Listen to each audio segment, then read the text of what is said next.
ప్రేక్షకులందరికీ నమస్కారం. ఈరోజు మన స్టూడియోలో ప్రముఖ ఐకాన్ ఆస్ట్రాలజర్ గట్టిపల్లి సురేష్ బాబు గారు ఉన్నారు. గురుగారితో మాట్లాడేద్దాం. నమస్కారం గురుగారు. జై శ్రీమన్నారాయణ.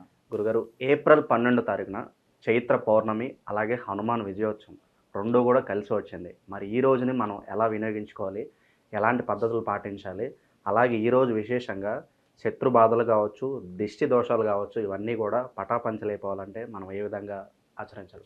అయితే మనకి ముఖ్యంగా ఈ యొక్క ఏప్రిల్ 12వ తారీఖున ఈ యొక్క పౌర్ణమి ఏదైతే ఉందో, ఈ యొక్క చైత్ర పౌర్ణమి రోజున మనకి వసంత పౌర్ణమి అని కూడా పిలుస్తారు కొన్ని దాంట్లో.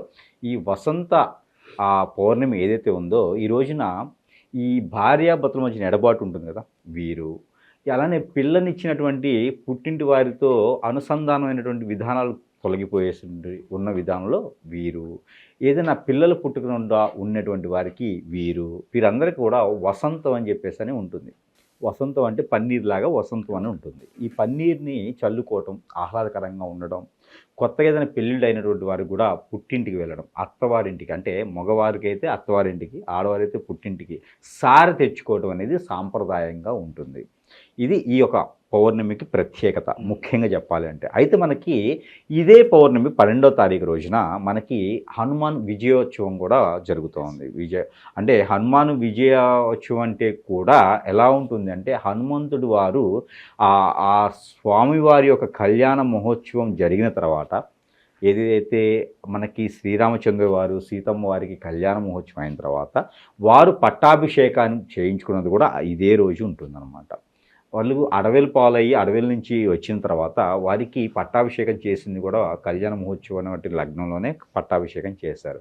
ఇవన్నీ కూడా రాజ్యాన్ని పాలించేటువంటి రాజు ఎవరైతే ప్రాణప్రదంగా ప్రేమించేటువంటి, ఎవరైతే దేవుడిగా కొలిసేటువంటి హనుమంతుడు వారికి ఉన్నారో, అప్పుడు హనుమన్ విజయోత్సవంగా జరుపుకునేటువంటి రోజు కూడా మనకి ఈ యొక్క ఏప్రిల్ 12వ తారీఖునే వస్తుంది. అయితే మనకి ఈ రానున్నటువంటి కాలంలో పుష్కరాలు కూడా మనకి ఏర్పడడం, ఇవన్నీ కూడా శుభదాయకమైనటువంటి ప్రతిఫలాలు కనబడుతూ ఉన్నాయి. అందులో మనకి పోయిన మాసాల్లో మార్చి మాసంలో వచ్చేసి గ్రహాలు మారడం, అలానే షష్టగ్రహ కూటమి రావటం, అక్కడ మనకి గ్రహణం కూడా ఏర్పడడం, మార్చి 29 తారీఖున గ్రహణం ఏర్పడటం, ఇవన్నింటి వల్ల కూడా కొంతమేర జనాల్లో వచ్చేసి ఆ ఒక డిస్టర్బెన్స్ అనేది కనపడుతూ ఉంది. స్ట్రెస్ ఫీల్ కావచ్చు, జాబులు సరిగా ఉండకపోవటము, ఇవన్నీ కూడా మాకు కనపడుతూ ఉన్నాయి. వీటన్నిటికి కూడా మళ్ళీ ఆ గ్రహణ దోషాలు కావచ్చు, పెద్దలకి చేయలేనటువంటి వారు, కుంభమేళాలు పెద్దలకి చేయనటువంటి వారు కావచ్చు, వారందరికీ కూడా మరొక మారు అదృష్టం వస్తుందా అని చెప్పొచ్చు ఈ యొక్క పౌర్ణమికి.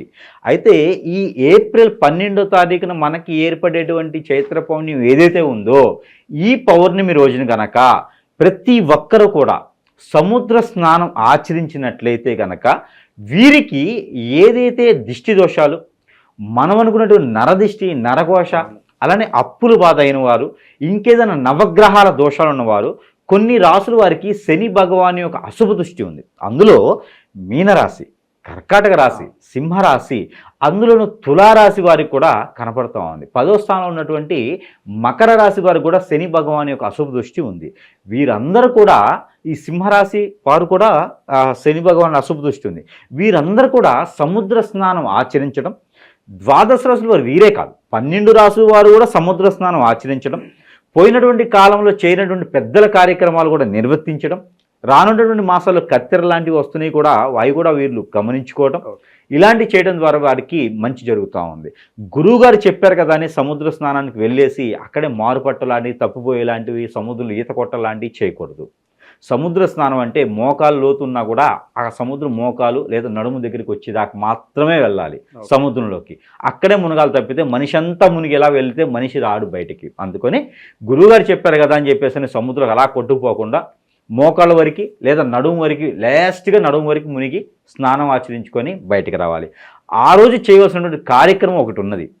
ఎవరైతే ఎలాంటి కార్యక్రమాలు చేయకపోయినా, ఎలాంటి పుణ్య కార్యక్రమాలు చేయలేకపోయినా, మనకున్నటువంటి నరఘోష, నరదిష్టి, శత్రుభయం, శత్రుపీడ, అలానే ఆరోగ్య సమస్యలు, హెల్త్ సమస్యలు, అలానే స్కిన్కి సంబంధించినటువంటి ప్రాబ్లమ్స్ ఏవైతే ఉన్నాయో, అశాంతి, ప్రశాంతి లేకపోవడం, మనశ్శాంతి లేకపోవడం, ఈ భార్యాభర్తల మధ్య ఎడబాటు, ఆస్తి తగాదాలు, ఆస్తి గొడవలు, ఇలాంటివి ఏవైతే ఉన్నాయో వీటితో పాటు చేతబడి చేయించబడటం, మందు పెట్టడం, హిప్నాటిజం, బ్లాక్ మ్యాజిక్ ఇలాంటి వాటితో కూడా బాధపడేటువంటి స్త్రీ పురుషులు ఎవరైతే ఉన్నారో వీరికి కులము, మతము, గోత్రము, ప్రాంతము లేకుండా ఈ సముద్ర స్నానం ఆచరించడం ద్వారా చాలా మంచి జరిగేటువంటి ఆస్కారం కనబడుతూ ఉంది. అయితే వీరు ఏ బట్టలతో అయితే స్నానం ఆచరిస్తారో ఆ బట్టలు వీరు ఒడ్డుకొచ్చిన తర్వాత వేరే బట్టలు ధరించి ఆ స్నానం చేసినటువంటి బట్టల్ని ఆ నీటిలోనే వదిలివేయాలి. అప్పుడు వీరికి ఉన్నటువంటి ఏదైతే దిష్టి ఉందో, ఏదైతే ఆ ఒక నెగిటివిటీ ఉందో అదంతా కూడా తొలగిపోయేదానికి ఆస్కారం ఉంది. అయితే ఆ సముద్రం నుంచి మనము బయటికి వచ్చిన తర్వాత ఆ సముద్రంలో నుంచి మట్టి కానీ ఇసుక కానీ బయటికి తీసుకొచ్చుకోవాలి. బయటికి తీసుకొచ్చుకొని మనకిగా 12 సార్లు తల చుట్టూతా దిష్టి తీసుకోవాలి. క్లాక్ వైజ్గా ఎడం చేతిలో పెట్టుకొని ఇలా క్లాక్ వైజ్గా దిష్టి తీసుకొని ఎలాంటి దిష్టి దోషాలను ఇంతటితో పోవాలి అని చెప్పి దాంట్లో వేయొచ్చు. అదే రోజున మనకి ఈ పౌర్ణమికి రోజున 12వ తారీఖు ఏప్రిల్ మాసంలో 2025 సంవత్సరంలో ఈ ఏప్రిల్ మాసంలో వచ్చేటువంటి 12వ తారీఖు ఈ పౌర్ణమి రోజున ఈ సముద్ర స్నానం ఆచరించడం కూడా ఇంకో గొప్ప విషయం ఉంది. అది ఏమిటంటే వీరికి ఏదైనా చెడు వ్యసనం ఉంటే ఆ చెడు వ్యసనం కూడా అందులో వదిలివేయచ్చు. అది ఎలాగా? వీరికి సిగరెట్ అలవాటు ఉంటే ఒక పెట్టో ఒక సిగరెటో తీసుకెళ్ళేసి ఆ సముద్రంలో వదిలేసి సముద్ర దేవాయన నమః, సముద్ర దేవాయన నమః, సముద్ర దేవాయన నమః అని 11 సార్లు పారాయణం చేసుకొని ఇక మీదట నేను ఈ సిగరెట్ పట్టుకుంటే నాకున్నటువంటి సమస్యలు పెద్దవై కాక అని చెప్పేసి మనసులో కోరుకుని ఆ ఒక చెడు వ్యసనాన్ని కూడా వదిలేసుకోవచ్చు. ఎఫ్ఐఎస్ ఉంటే అమ్మాయిని తీసుకెళ్ళి అందులో పడేయమని కాదు. సిగరెట్ పడేయమన్నారు కదా, నాకు ఆ అమ్మాయితో ఎఫ్ఐఆర్ ఉంది తీసుకెళ్ళి దాంట్లో తోసేస్తానంటే కాదు. అలా కాకుండా ఆ అమ్మాయి ఫోటో ఉంటుంది, ఆ అమ్మాయి ఫోటో తీసుకెళ్ళి దాంట్లో వేసేయాలి. దాని ద్వారా ఆ ఒక అమ్మాయితో ఉన్నటువంటి ఎఫ్ఐఆర్ కూడా తగ్గిపోతుంది. అలానే ఆ అమ్మాయి వల్ల మీకు ఏదైనా ఇబ్బంది అవుతుందా, ఆ సమస్యలన్నీ తలుచుకొని సముద్ర దేవాయన నమః, సముద్ర దేవాయన నమః, ఈ అమ్మాయితో నాకు ఇక ఎటువంటి సంబంధం ఉండకూడదు, ఈ అమ్మాయి వల్ల నేను ఇబ్బంది పడుతున్నాను అని దాంట్లో వేసేయాలి. అదే సమస్య అమ్మాయికి ఉందంటే అబ్బాయి ఫోటో తీసుకెళ్ళి వేయాలి, కానీ అబ్బాయిని తీసుకెళ్ళి మాత్రం వేసేదానికి ఉండకూడదు. ఇంకా వారు వాడుకునేటువంటి వస్తువులు కానీ వారు ఇచ్చినటువంటి గిఫ్ట్లు కానీ ఉంటే కూడా అవి కూడా అందులో వేసేయచ్చు. డబ్బులు ఇచ్చారు గురువు గారు, ఆ డబ్బులు మేము తినడమో దాచిపెట్టుకోవడమో కొనుక్కోవడం జరిగింది అంటే ఇల్లుని వాహనాన్ని తీసుకెళ్ళి వేసే అవసరం లేదు. ఆ ఇంటి ఫోటోనో వాహనం ఫోటోనో ఉంటుంది కదా, అవి తీసుకెళ్ళి వేస్తే సరిపోతుంది. అవి ఫోన్లో ఉన్నాయి కదా అంటే ఫోన్ వేసే అవసరం లేదు. అవి జిరాక్స్ తీయించుకొని ఆ ఫొటోస్ వరకు సముద్రంలో వేసేసి సముద్ర దేవాయన నమః అని మంత్రాన్ని 11 సార్లు జపం చేసేసి ఆ సముద్రంలో పడేసి మరొక మారు వాటి జోలు వెళ్ళకూడదు. ఒకసారి సముద్రంలో దానం చేశాము అంటే మరొక మారి వాటి జోలు వెళ్ళామా అంటే మళ్ళీ మనకి లేనటువంటి సమస్యలు వస్తాయి. అలాంటివి చేయకూడదు. ఇక ఆ చెడు అనేది అంతటితో వదిలివేయాలి. మరొకటి, మనకి ఏదైనా ఆర్థిక సమస్యలు ఉన్నాయి, ఆర్థిక ఇబ్బందులు ఉన్నాయి, అలానే ఆరోగ్య సమస్యలు ఉన్నాయి, మనకి ఏ చేసినా ముందుకు వెళ్ళట్లేదు, మనకి ఏం జరిగింది అనేది తెలియట్లేదు. కొన్ని మూఢనమ్మకాలు నమ్మరు కొంతమంది. ఏంటి, నాకు హిప్నోటిజం జరిగిందా, బ్లాక్ మ్యాజిక్ జరిగిందా, అబ్బా ఇలాంటివన్నీ ఏమి ఉండవు, అవన్నీ ఒట్టి పుకారు, అవన్నీ డబ్బులు తీసుకోవడానికే, నేను నమ్మను అనుకునేవారు కూడా సముద్రము నీరు అంటే నమ్మకమేగా. ఆ సముద్ర స్నానానికి వెళ్ళి ఆ సముద్ర స్నానంలో పటిక, గుగ్గిలం, అలానే నల్ల నువ్వులు, తెల్ల ఆవాలుతో పాటు ఇంగువ, ఏదైతే ఇంగువ అని ఉంటుందో ఆ ఇంగువ గుడ్డ గడపకి కడితే అది సంవత్సరం పాటు వాసన వస్తుంది.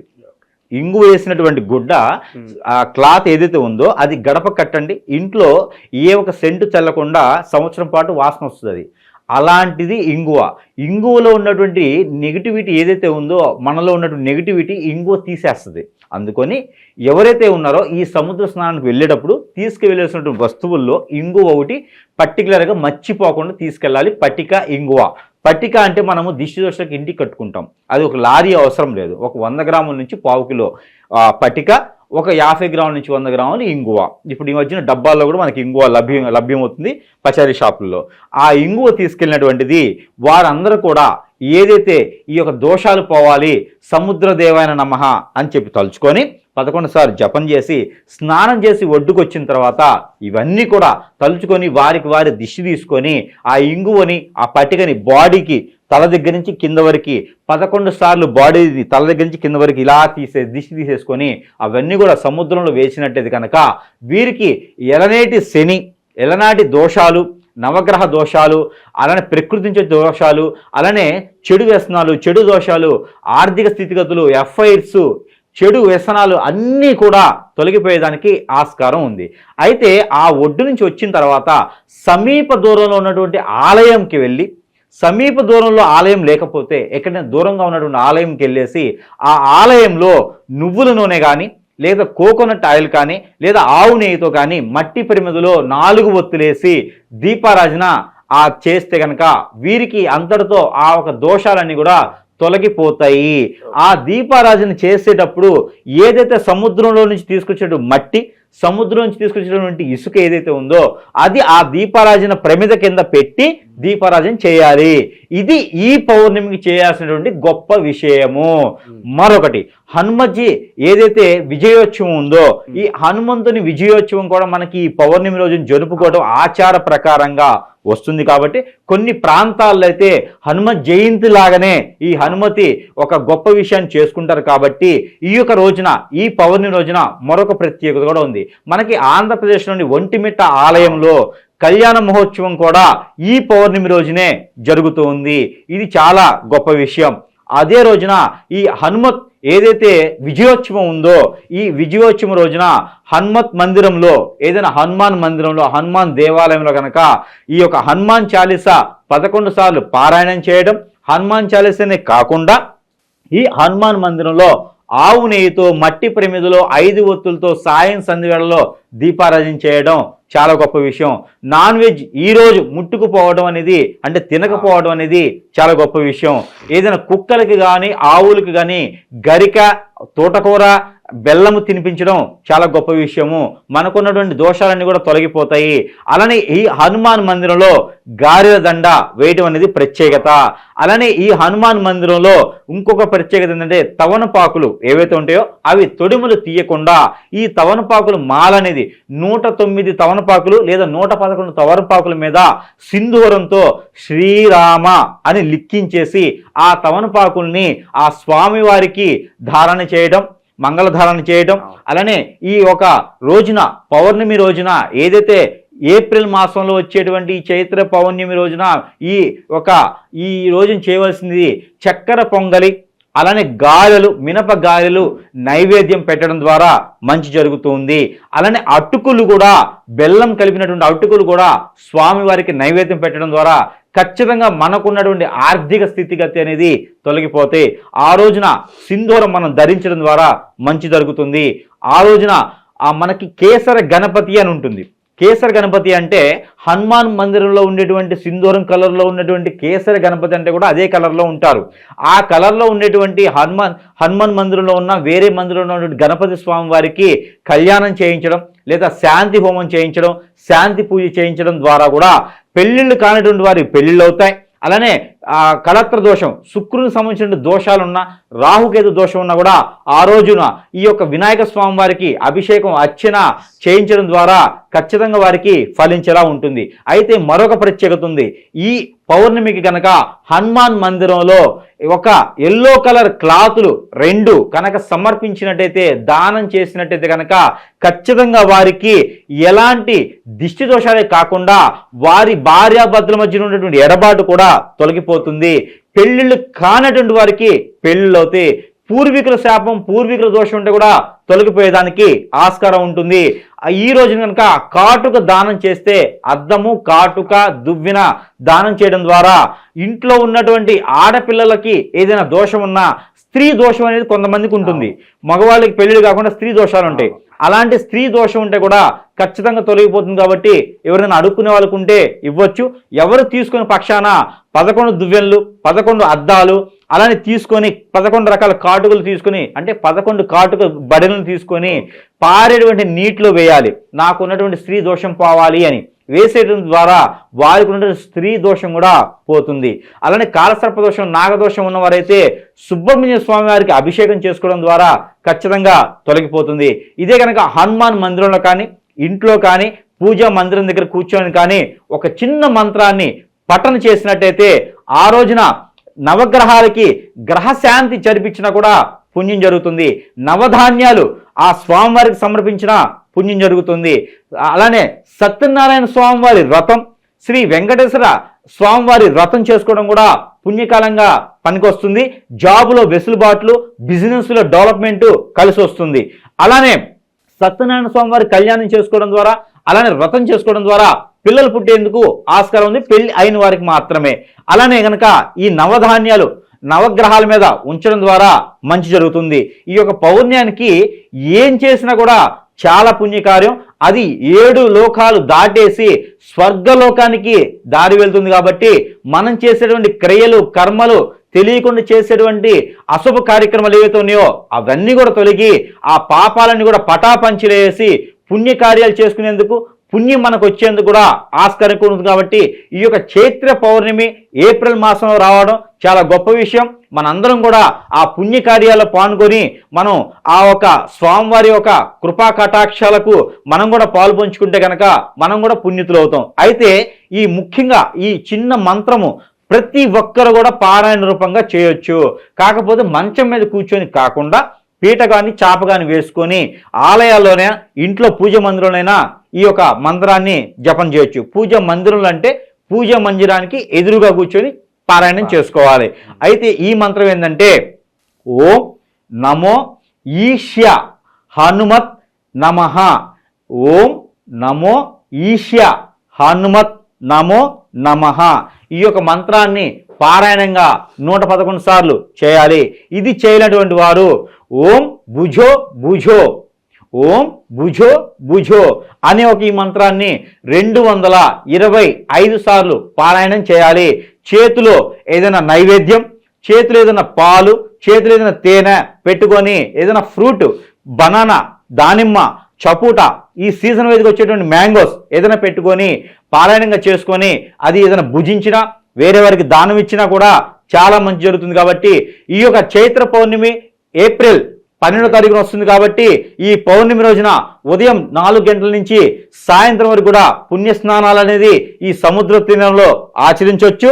ఈ యొక్క పుణ్య కార్యక్రమాలు అన్ని చేస్తే కూడా ఈ పౌర్ణమి రోజు చేసేటువంటి ప్రతి కార్యక్రమం కూడా 100 రకాల జపాలు, తపాలు, పూజలు, హోమాలు ఇన్ని చేసినటువంటి పుణ్యం వస్తుంది. కాబట్టి ప్రతి ఒక్కరు కూడా పాలు పంచుకొని పుణ్యతులు అవ్వాలని కోరుకుంటా ఉన్నాను.